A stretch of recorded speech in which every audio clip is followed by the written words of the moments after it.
And welcome back to World Exchange. As we close in on the 6 a.m. hour, a check of a few big stories that we are following this morning. Treasury Secretary Scott Bessent says he's not forecasting a recession next year. Speaking to NBC's Meet the Press yesterday, Bessent acknowledges that there are some weak spots when it comes to growth. Clearly, housing has been struggling, and interest rate sensitive sectors have been in a recession.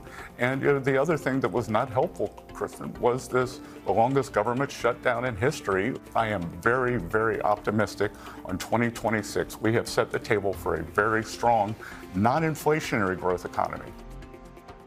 One area that's not under pressure, that's air travel. U.S. airlines are now predicting a record-breaking Thanksgiving holiday travel period following the end of the government shutdown, estimating that more than 31 million people will fly between this past Friday and next Monday. The busiest day expected to be the Sunday after Thanksgiving, as it often is, with 3.4 million people taking to the skies.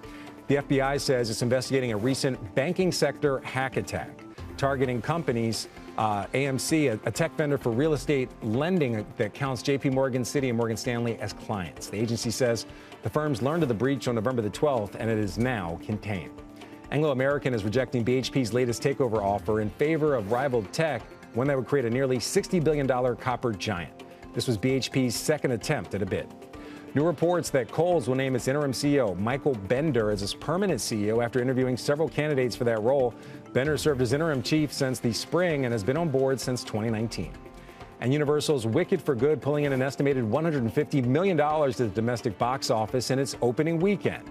That makes it the second highest opening weekend of the year, just behind the Minecraft movie. And Universal's parent company Comcast is also the parent company of this network.